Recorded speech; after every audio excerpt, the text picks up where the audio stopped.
Welcome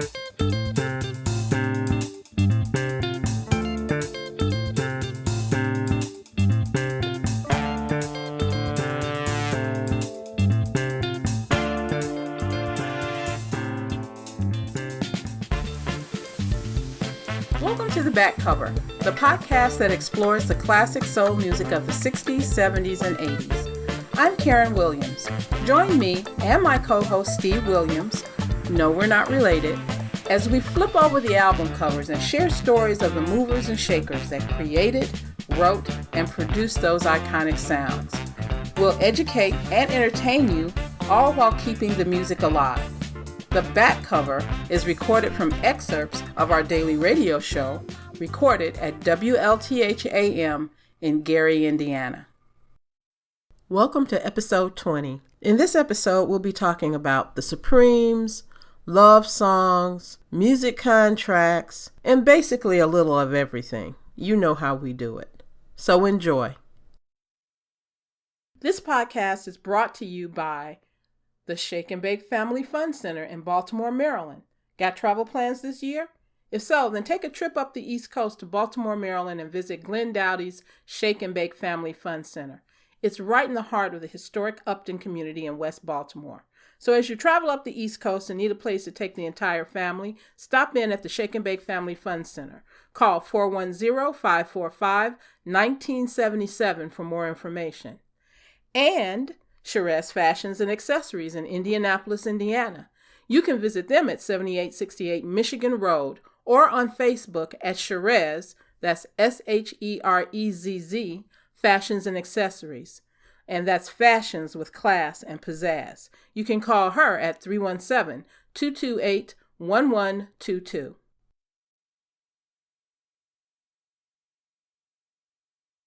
Shalimar. Without Howard Hewitt, you said. Yeah, before Howard. Mm-hmm. Yeah, Take That to the Bank, one of their good hits. Yeah, that was a good hit. Yeah. What was it, 80? That was 70? I think that's 78 or 79. Really? I'm not sure, but I think so. When did Howard Hewitt join them? I think he joined in like the 80s, early 80s. Yeah, it had to be. Yeah, because they weren't that famous then. Right, because they were just Soul Train dancers. Yeah, they were new on the roster of Solar Records, Sound of Los Angeles Records, featuring The Deal, The Whispers, Lakeside, and I'm thinking, pretty much, I'm forgetting someone. Can't think of it right now, but those were some of the. That Solar was one of the premier Midnight Star. Right. Midnight Star. One of the premier labels of the 80s during the Los Angeles days. Right. Owned by Dick Griffey and Don Cornelius. That's how he got them to be Soul Train dancers. I mean, that's how he found them. They were Soul Train dancers. And Jody did a lot of writing. She still does. She did. Yeah, she was a songwriter. Now Jody is from Division and Halston. Out of Chicago? Cabrini Green. Really? I didn't know she was from Chicago. Yeah. Okay. Good songwriters out of Chicago. Well, yeah. Yeah. I mean, there are others, but I'm just saying, out of Chicago, you got. It's a musical city, just like like Detroit. Yeah, exactly. And Philly. And LA. Yeah. And Atlanta. And you can't call all those names without at least mentioning Gary. Because think about it. A lot of people from over here came to Chicago to record. Mm-hmm. Yeah? Yeah, that's true. That's true. And doo-wop. We never forget about that. We never, because that's what put us on the map. The doo-wop capital of the world. Hello, caller. Yes, he played Willie Hutch the other day. And is he still around or what? No, I think Willie's in. You know what? I think the last time you said that. Yeah, I think Willie's gone. I'm not sure. We're going to find out right now. Because think about it. You never hear about him working anywhere. Because all that stuff, now with all the steppers doing that thing, Willie had all stepper songs, but I should say songs that you could step to. Right, he was the soundtrack of a lot, like the Mac Foxy Brown. Right. Foxy Brown. Yeah, Uh-huh. Willie. And he Oh. was a guitarist and songwriter. Then he started singing his own songs because couldn't get anybody else to sing them the way he wanted them to go. Mm-hmm. Yeah. Well, I Yeah, thought I would call because I figured if anyone would know of your Oh, show he on there. passed away September 19th, 2005. Thank Yeah. you very much. Uh-huh. Uh, All right. All right. All Bye-bye. right. Take care.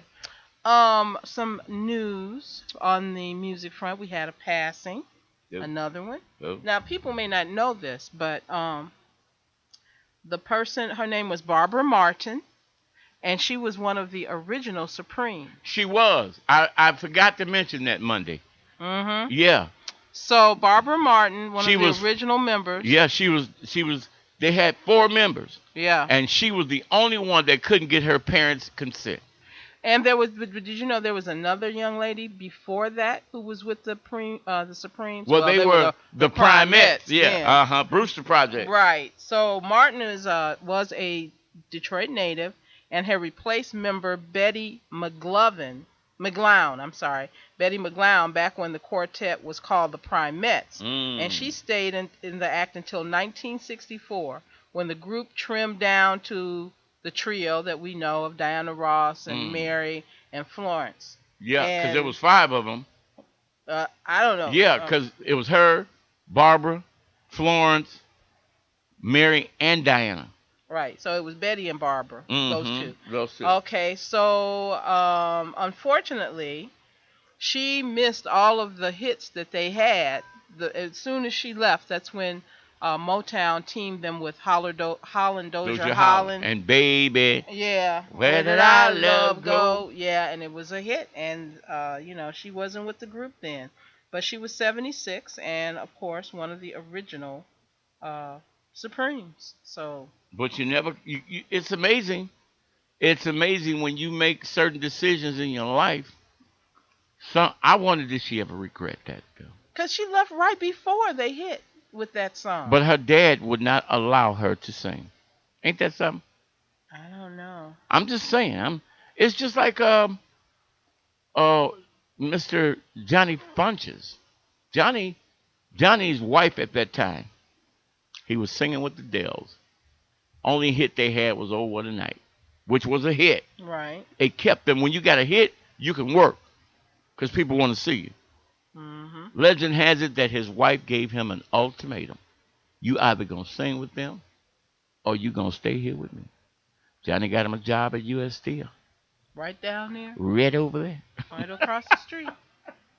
And every time I see his daughter, she said he was miserable about that. All his life. Almost till he died.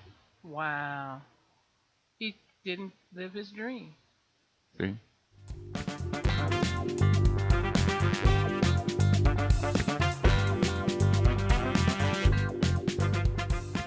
Sunshine, blue sky, 27 right now. Wasn't that a song? Sunshine, blue sky.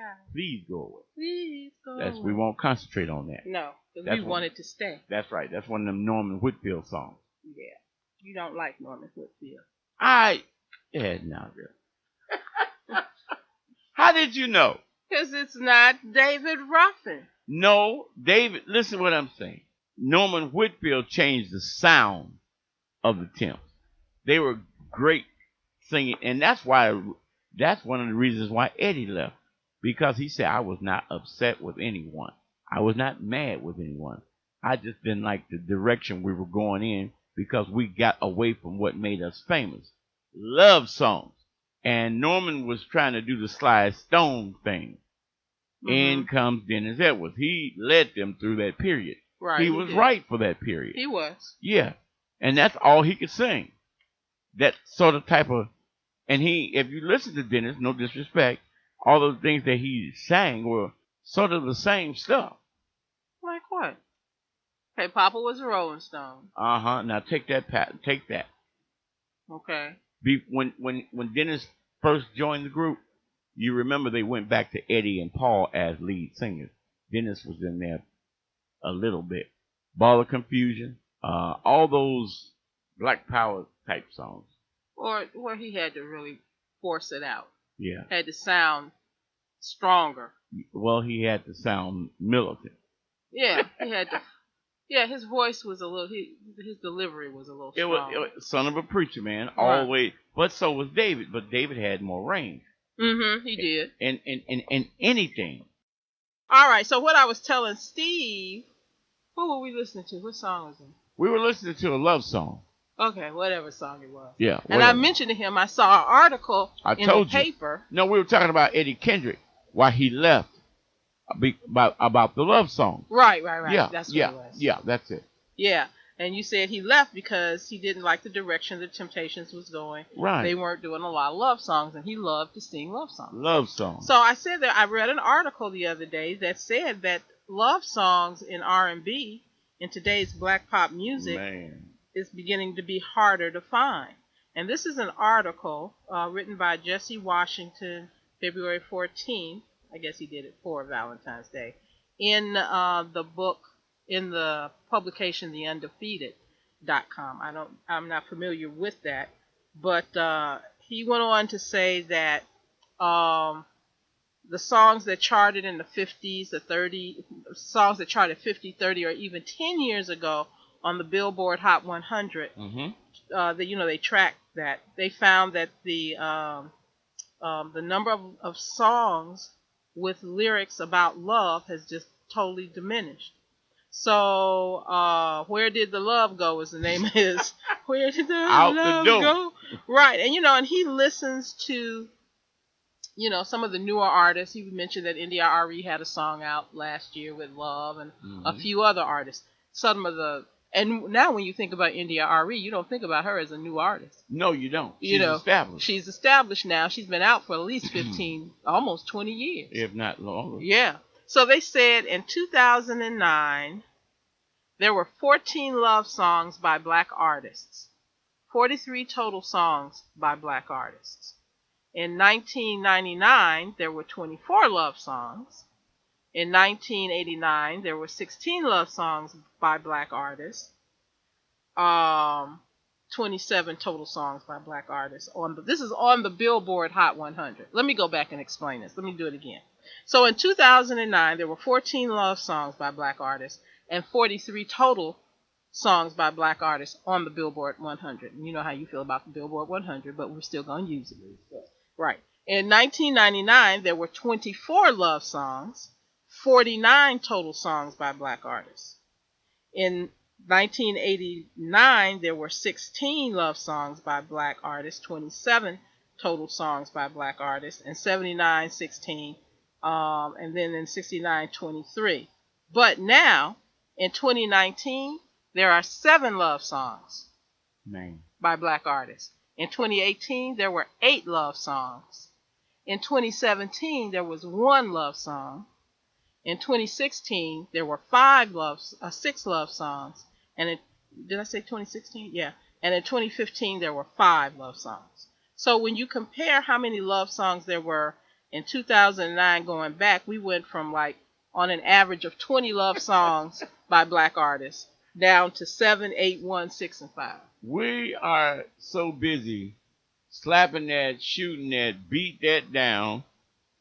My baby, no, not my baby. My baby mama, my baby daddy, all this other stuff.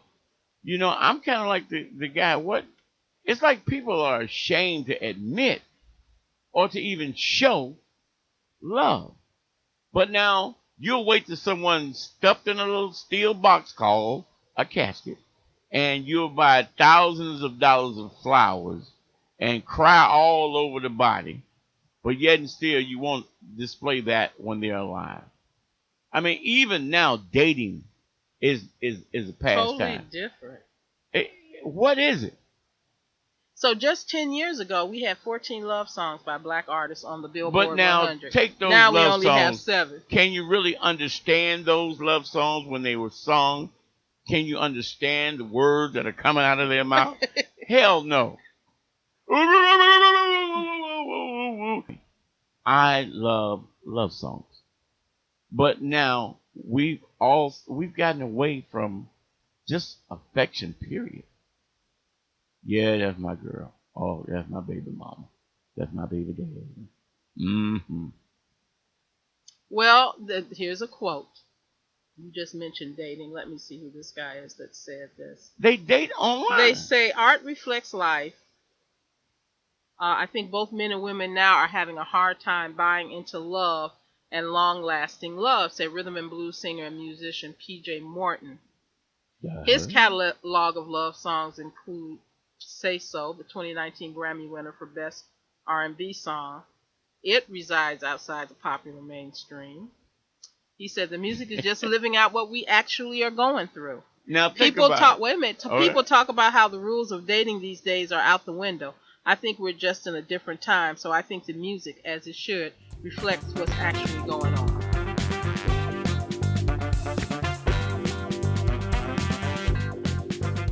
Remember I told you that when I went over to the workshop where they were talking about Record Row and all the people were talking about, and they brought some of the people back. And I told you there was a gentleman there who had worked with Megan Thee Stallion, who is a new artist that's out there. And he said she was a good artist and everything, but he felt that she was going to be ripped off because she didn't know the music business that well. Right. Guess what? What?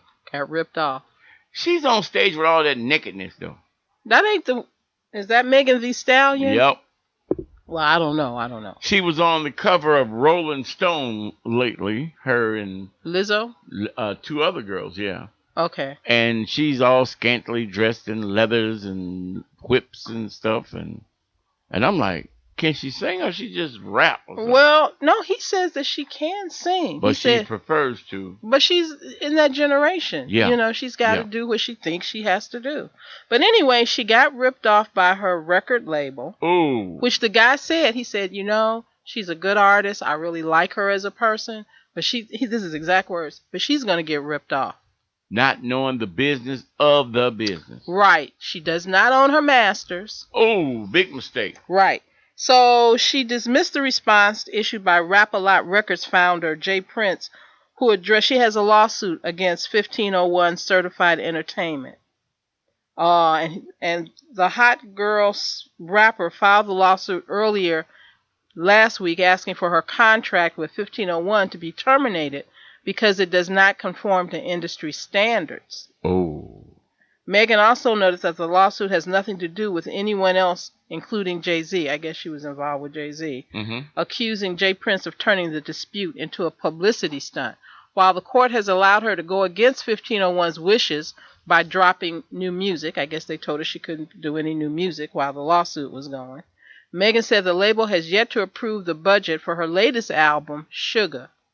The hip-hop star doesn't own her masters, while 1501 controls 50% of her copyright and 100% of the admin rights.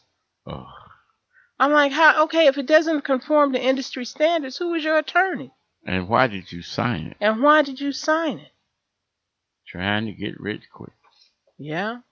And now she's all wrapped up, you know, and may not be able to do any more new music. So, you know, that's just craziness. But we've told people, time and time again. Yes. You new people out there who want to be in the music business, you gotta know what you're signing. I've got a contract.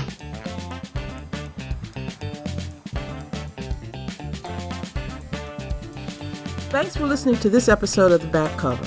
We hope you enjoyed it, and if you'd like to subscribe to our podcast, just go to Stitcher or TuneIn. Also, you can listen to us live every day at 1370WLTH.com. Please join our Facebook page also at The Ride Home from 2 to 5. See you next time.